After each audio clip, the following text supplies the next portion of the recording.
Reading news stories about our culture of rape, misogyny, objectification, and sexual harassment, I often feel that either I am crazy or some significant portion of our society is.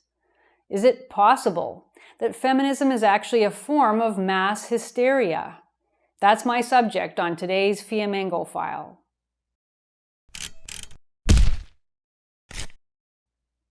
I'm Janice Fiamengo of the University of Ottawa, and welcome to Season 3 of the Fiamengo File, where we'll continue to explore our current bizarre and often horrifying cultural moment in which the very foundations of our civilization are in peril. This is a time when the National Organization for Women, which bills itself as the largest grassroots women's organization in America, can give its Woman of Courage Award to Emma Sulkowicz, a messed up young woman who has made rape claims, rape falsehoods, and rape fantasies her life's work. This is a time when thousands of women and men in Canada can claim to know that media personality Jian Ghomeshi, accused of sexual assault, deserved to rot in prison despite irrefutable evidence that his 3 accusers had lied repeatedly in court and to the police. It's a time when over 1 million people in the United States signed a petition to recall the supposedly too lenient Stanford rape trial judge in a case about which most commentators knew nothing beside a few inaccurate headlines. It's a time when a wealthy British actress can accuse a commuter of sexually assaulting her in a busy London Underground station in the split second in which he walked past, not even breaking stride, a literally unimaginable crime, but the police and prosecutors pursued the case to the bitter end. Thank God Mark Pearson was at last acquitted. Meanwhile, sexual harassment, now a major concern of university and workplace policy, has been defined so broadly by the American Equal Employment Opportunity Commission that it can literally include anything a man says or does if the woman claims it made her feel uncomfortable. Surely, this is far more than a rational political movement that is occasionally taken too far, as some say. Surely this movement is irrational to its core. Such will be our subject over the next episodes, with a special focus on university campuses, because we know that what happens at the university doesn't stay at the university. Recently, I was rereading Jessica Valenti's New York Times article titled, "What Does a History of Leers Do to Us?" And I was trying to figure out what is wrong with a woman as successful and influential as Valenti, that she views her entire life through a lens of undeserved sexualized suffering. Valenti acknowledges in the article that feminism has made many gains for women, but she rejects the possibility or even the desirability of moving past what sexism has, as she says, done to us. In her opinion, feminists need to dwell a lot longer on the misery of being female. Valenti claims to be speaking for all women, not just herself, in a characterization that's not at all unusual in contemporary feminism. To be female is to be dehumanized, she asserts. She describes how she used to take the subway to school in Queens, New York when she was growing up and was frequently groped and saw men exposing themselves. But it didn't end then, she assures us. It goes on, and it's never just one incident or one threatening man. It's a continuous panorama of full-on misogyny, decades of what she calls, quote, gendered trauma, constantly chipping away at her, quote, sense of safety and sense of self, end quote. Merely to exist as a full human being in such a hateful culture is a perilous struggle. It's typical that none of the experiences that Valenti names, even the explicit ones, can ever be verified. We are simply to accept her word that She was groped at least a dozen times, that her high school teacher tried to date her, that an ex-boyfriend wrote "whore" on her dorm room door, that she is daily threatened with rape on Twitter, and so on. And we are to accept that such are other women's experiences too. If this is a con job, it's a successful one, for these stories of victimhood leave most critics speechless with discomfort. How dare we question a woman's experience? Every time I've given a talk at a university, I've been assailed afterwards by university-age girls telling me of the intolerable reality of their trauma, how they can't walk from their front door to the bus stop without being catcalled, their constant exposure to male sexual attention. So, what can I say more than that one rape is too many? What more can I say? I think that you are devaluing people's experience here by calling that maybe what they have experience of rape that took away their personal ability and their personal, their pride and their dignity away from them. Such stories are as predictable as they are, frankly, completely unbelievable. I've looked for it, believe me, and I can't find it. I have never witnessed the behavior described on anything like the scale asserted. I've never had a friend who had to run a gauntlet of male leers, and the account bears no relation to my own experience from the time I was a young girl until now. Walking down the street, riding public transit, attending school, working at various secretarial jobs, I knew there was no generalized sexual threat. If I felt someone looking at me, it didn't feel like a violation. If I was complimented, it didn't feel demeaning. Yeah, I was sometimes embarrassed or irritated by certain comments, but I didn't feel diminished in my very soul. And I hasten to say that I didn't lead a particularly sheltered life. I went to an ordinary public school in a working class area. I hung out for years at a roller skating rink frequented by rebellious kids, and I got into more than my share of trouble and took way too many risks. So I had some bad experiences, as most people do, but none of them determined who I am in a society where women have never been so free or so protected. So why do so many girls and women feel compelled to tell sad stories like Valenti's and to make that the definitive reality of their lives? There are a few possible explanations. One, perhaps my experience was unusual. Maybe it just happened that men exempted me and all my friends from their catcalling and their harassment. They took out their sexual aggression on others and always when I was out of range. This is a possibility, but it seems highly unlikely. Two, perhaps the women who tell their victim stories are simply exaggerating, overplaying a few minor incidents in order to reap the rewards that come to victims in our culture, all that sympathy.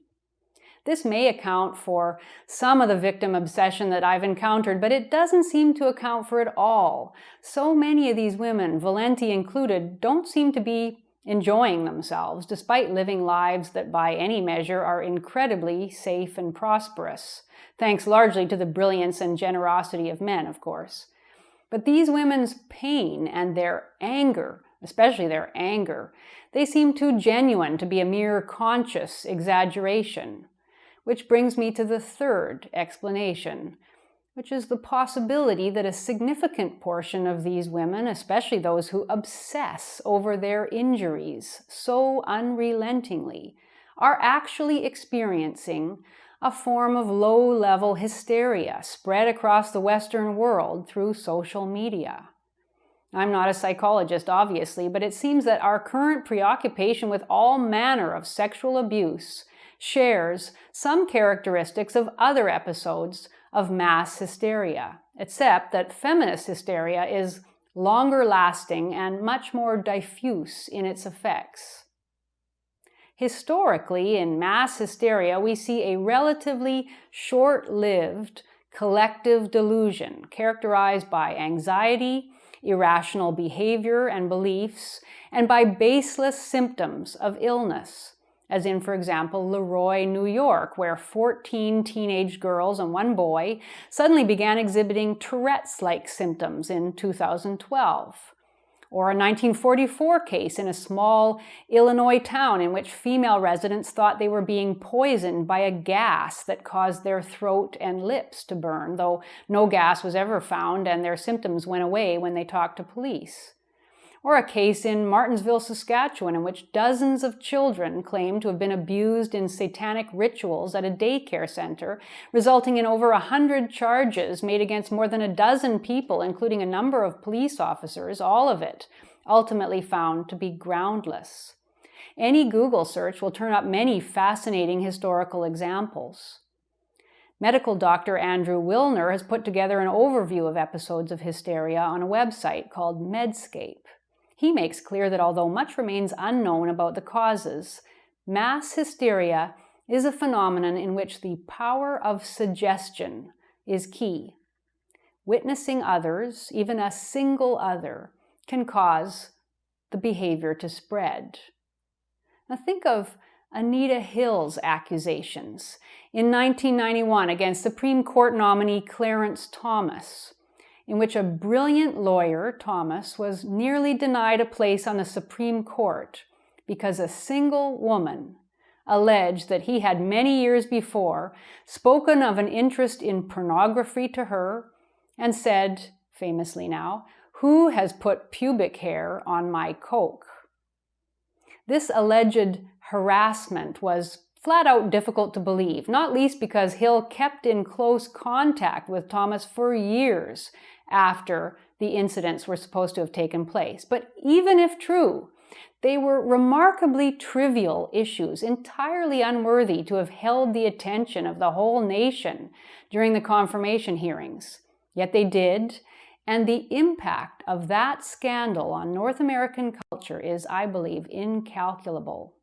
According to a university website reporting on this incident, in the 5 years that followed Hill's accusation against Thomas, sexual harassment cases more than doubled in the United States, from 6,127 in 1991 to 15,342 in 1996. And over that same period, awards to victims under federal law nearly quadrupled, from $7.7 million to $27.8 million. Now, feminists would say, of course, that Anita Hill's courage inspired other women who were previously suffering in silence.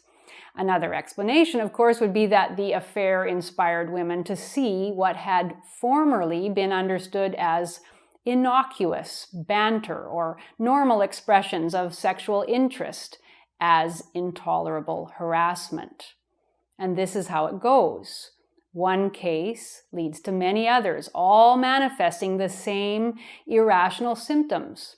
The tearful accusations: he touched me, he propositioned me, he said things, I couldn't sleep, I was never comfortable in that office again, I could feel him watching me, he made me so afraid. As the National Organization for Women knows in giving its award to Emma Sulkowicz, the more alleged victims are celebrated for their supposed courage in dwelling on the alleged abuse, the more other women will be inclined to view their experiences through that lens of sexual trauma, for which they will require a long, perhaps lifelong period of healing. It is surely significant that girls and women are especially vulnerable to mass hysteria. Historical episodes have often included only or predominantly female hysterics. Like most hysterics, of course, feminist hysterics are true believers. No matter what evidence is presented to contradict their irrational fear, the evidence can't shake their bedrock belief, and they experience depressive or anxious behaviors such as weeping, trouble getting out of bed, fear of public spaces, and obsessive-compulsive behaviors. I've noticed this in news reports of harassment cases in which the woman reports being unable to get out of bed for months in response to what to any reasonable person would be only the most minor of incidents, such as a university teacher allegedly expressing some kind of sexual or romantic interest. The utter lack of resiliency, the prolonged indulgence in the probing of imagined wounds. It betrays a severely disordered mindset. Yet in our time, feminist hysteria has gained so many adherents that attempts to point out its irrationality are considered further evidence of the so-called threat. Denial of rape culture is proof of rape culture, and so on. Just recently, Ms. Magazine, a mainstream women's magazine with millions of readers, tweeted out a claim about the moral equivalence between the actions of ISIS and those of American college administrations. It said, quote, "While ISIS endorses rape, American college administrations similarly facilitate the rape of women on campuses," end quote. That word, similarly, is a breathtaking admission of insanity. The suggestion that there is any kind of moral or any other parallel between a U.S. college administration and a barbaric death cult that uses sexual torture to terrorize whole populations is crazy, especially given the extent to which college administrations are actually under the thumb of government-mandated feminist policy. But Ms. can make the allegation with no appreciable blowback, and many women will believe that there is an essential truth to the comparison, even as those women are living lives of unprecedented security. One of the great unknowns about hysteria is how it is cured. I'm not aware that there has ever been a case where the cure involved validating the delusion. You don't tell a person who's worried about gremlins releasing poisonous gas into their home that the government is going to outlaw such gremlin activity. That just confirms the hysteric in her delusion. Wilner suggests that the most effective treatment involves separating hysterics from others who have the same symptoms and rationally persuading them out of their delusion. But we're now in a situation where that form of cure is nearly impossible because entire media organizations and government bodies exist to support and affirm feminist delusions about rape culture, patriarchy, and women's oppression, and naysayer voices, no matter how evidence-based, are either drowned out or completely silenced. Feminist hysterics actually want to change the law so that it's easier to convict men of sexual assault on a woman's word.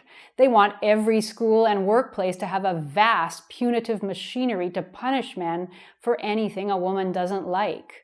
And generally, authorities are inclined to give in to their insane demands.